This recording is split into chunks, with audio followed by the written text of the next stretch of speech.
So, everyone posts their story. I wanted to post mine. And anybody out there going through anything, please don't give up. Your life will get so much better. I promise.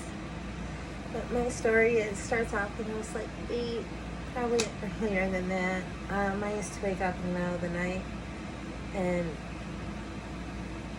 my mom would be gone. She was a single parent with only me. And she would just disappear at night. Be back in the morning. I had an apartment to myself. Being scared as hell.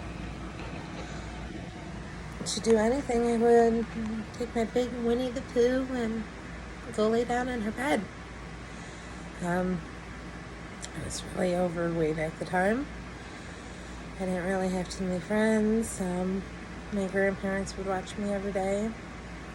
And my grandma would get me anything I wanted almost. I was spoiled by her. My mom was working 2 jobs, going to college, really stressed out. One night, I actually spent the night at this girl Jessica's house. And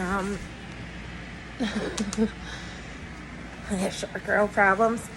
But my mom told me she's going to go audition to be a stripper. She always tried telling me the truth and blah, blah, blah. Well, I should have made makeup a little bit better. But, when I come home the next day, I have my own house key. I'm already like 11 years old.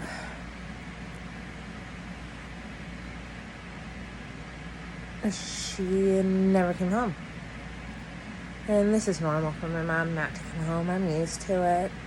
Like I said, there was so many nights I would wake up and cry myself to sleep. There was even one day, she was like, "Christina, get away from the balcony. Someone's out there." And I'm like, "No one is, Mom. No one is. Just look.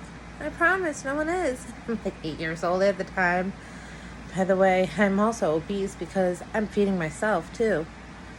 While my mom's at work, I'm sitting there playing video games on Sega. And I'm making those noodles, those really good noodles, like chicken flavored noodles and stuff. And I would eat the whole thing to myself. And I mean, at that age, it's like a goal. Oh, yeah, I can eat it. Not realizing it's making me fat. And I remember looking at a picture of me, and I got my hair cut really short. My hair's wet. I don't have a shirt on. I'm like, "Mom, who's that boy?" She's like, "That's you." I'm like, "No, it's not. What the hell?" Yeah, that's how horrible I looked. But when I was 11 years old, she never came home. And what's worse is my grandparents, who lived right down the street, they was on vacation out of state. So I gave it so long, playing with the kids outside. We lived in Hermantown Apartments at that time. It was actually right behind Hermantown, and the little, like, cheaper ones, I guess you would say. And,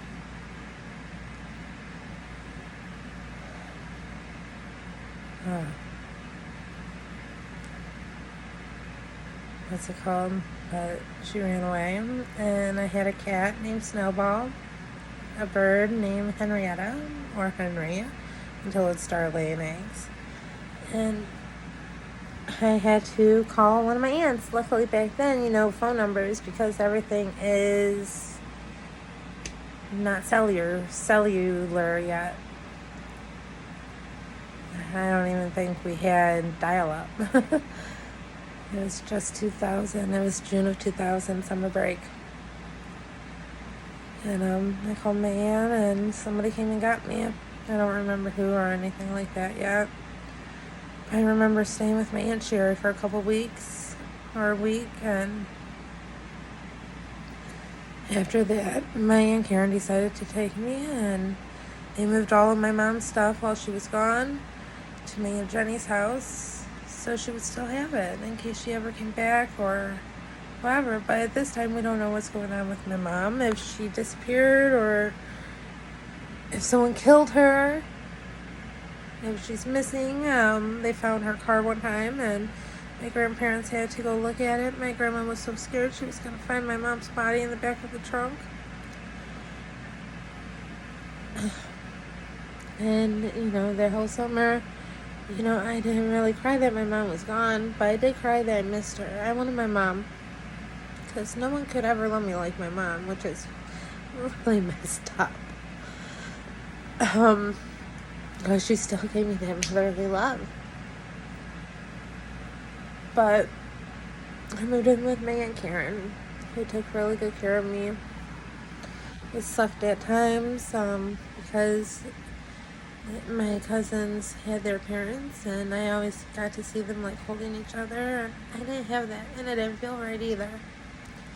But they did take really good care of me, and spoiled me, and gave me a life I never would have had, and I appreciate it so much. I was so close with my cousins anyways. It was awesome to go to school with them, and I lost 30 pounds over the summer.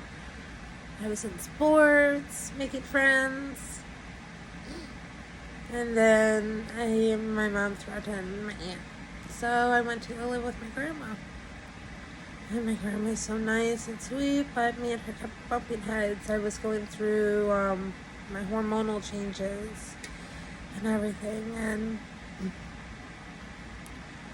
after that, me and my grandma, she would always tell me, your mom's going to be okay, she's going to get her life together, you're going to be back with her. And by this point, I'm like, no, I'm not. I don't want to hear it. It's never going to happen.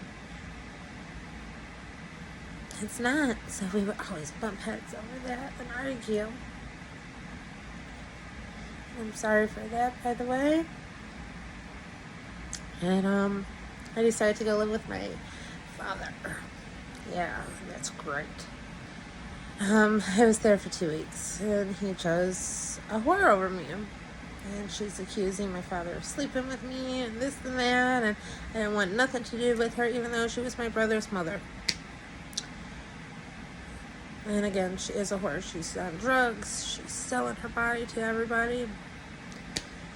And accusing my dad of sleeping with me, which he has never touched me or anything.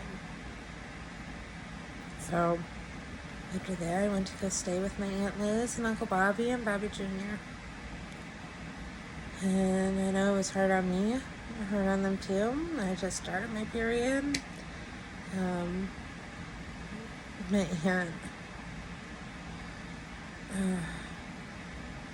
I may have been a brat. I don't appreciate nothing they did for me at that time, like I do now. And my aunt, I remember the day I was only there for 2 quarters of school. And so I went to Cleveland at that time, and it sucked. And starting over again, making new friends. But the day I left, I was turning on the TV. They wanted to watch the news every morning. My aunt goes, Christina, what are you doing? You're not allowed to watch fucking TV. You're grounded. I start crying. Not even 3 minutes later, Christina, turn on the TV. Turn on the weather station or the news. And I already wanted to for them. And after that, they was,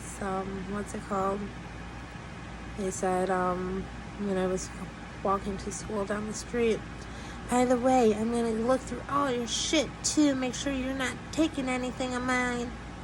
So, that hurt a lot. I was crying on my way to school. And,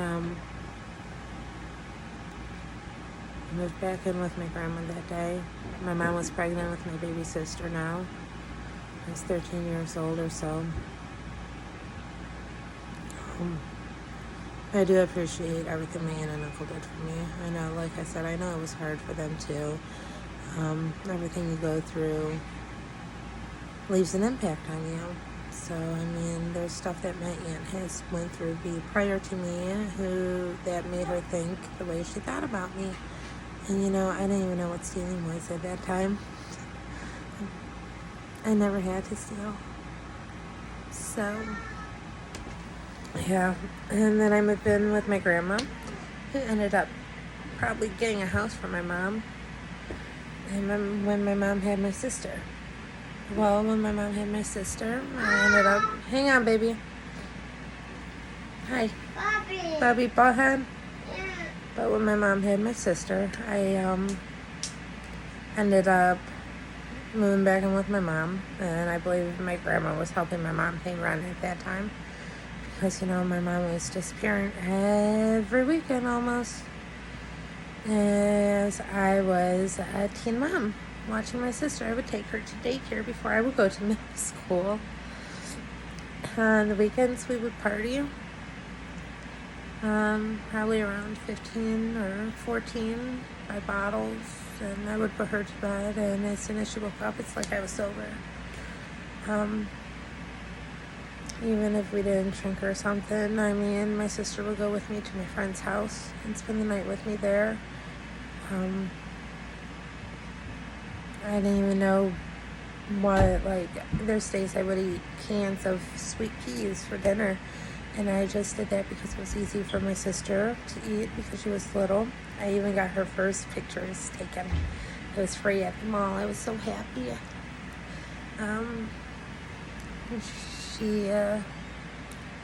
She's amazing. She still is, and that was my little girl.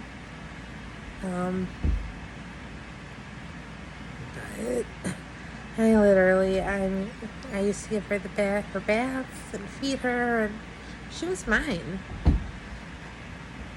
Then child services came. I'm 15 years old. It was December, right before Christmas.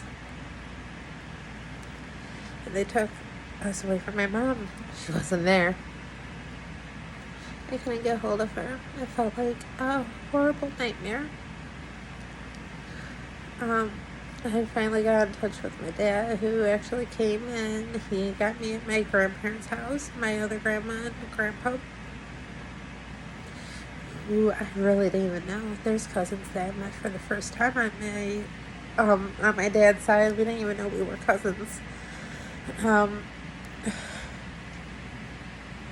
My grandmother told me that my sister was too attached to me, so she wouldn't let me hold her when we went to bed, which really sucked because I needed somebody, and I felt like I had nobody then. So I was going to the same high school for a little bit, but my mom never got her act together until she got pregnant again when I was like 17. And I left my grandparents when I was around 17 to go into independent living, which I hated. I didn't want. I didn't want to leave my sister. It was the hardest thing for me to do. I had a job. I was buying her Christmas, helping with her birthday. I was throwing her birthday party still.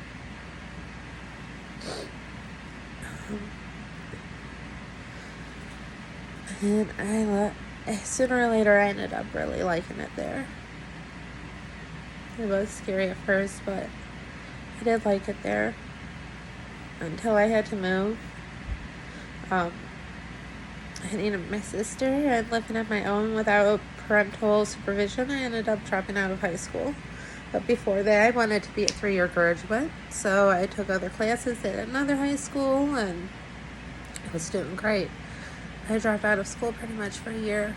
And then once I dropped out of school, at like 17, they decided that I can't be in independent living anymore, and they're going to send me out to somewhere else, foster care or something. So my other aunt stepped in.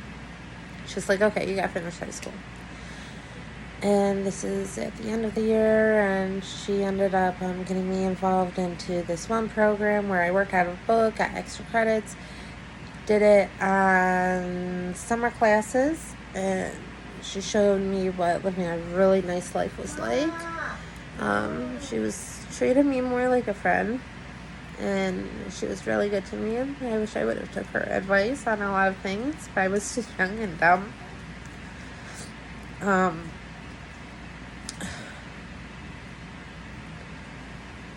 ended up graduating high school within 2.5 years.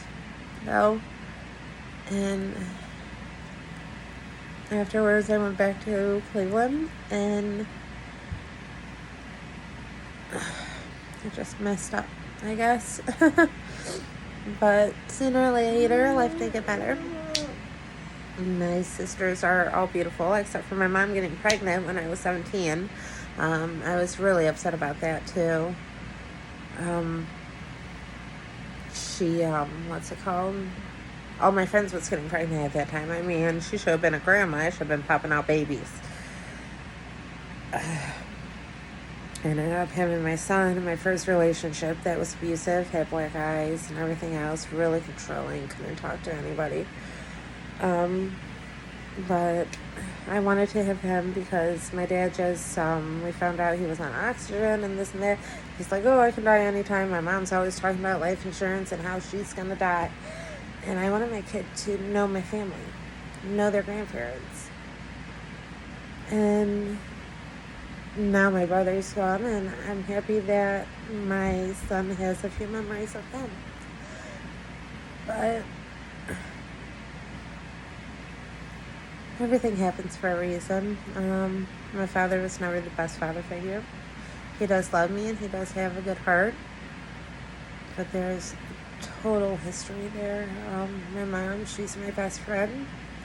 She means well at times, but she doesn't always do the right things, or never used to, or however you want to put it. Everywhere that I lived, I mean, I appreciate all of those places. And I know it was hard on all of them for taking me in. Emotionally, financially, everything, I mean. But anybody who's ever went through anything, it's gonna get better.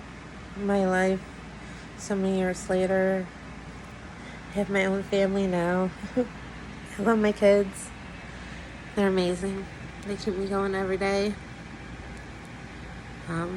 There was this one time, I remember my mom, I begged her to stay home. I was 15 years old, and I sat on her foot trying to keep her from going out and using. I wanted her to stay home. Just spend time with me. Not too many 15-year-olds want that from their mom. And I did. It wasn't that bad. I started smoking. My friends were all smoking. I wanted attention from my mom instead. She's like, okay, here you go. Here's a pack, Christina. You can smoke. And when it came to drinking, my friends and I, all our parents let us drink. It wasn't nothing. If one parent couldn't buy it for us, another parent could. At least most of our friends, except for one. And she had to sneak out to hang out with us. But I don't know. Again, if you're going through anything, just remember, it will get better. And depending on how you take your past, it makes you who you are today. I mean, I have appreciation for so much. And I got to experience different lifestyles, from being extra poor to having fancy cars. I got to see different ways of living, how people do things, how people act, how to interact with different kinds of people, which is awesome because not everyone gets to learn that at a young age, and some people don't even learn that as they grow up, of different ways to handle different people. Not only do I do that, I also don't see things as a point like a straight arrow. I see things from every way. Like, okay, why did you do this? What's going on? There's something maybe going on. And I can understand all that. So I am thankful for what I have gone through. Because everything happens for a reason. And it made me who I am today. And I love myself. And I love my children. Have a great day.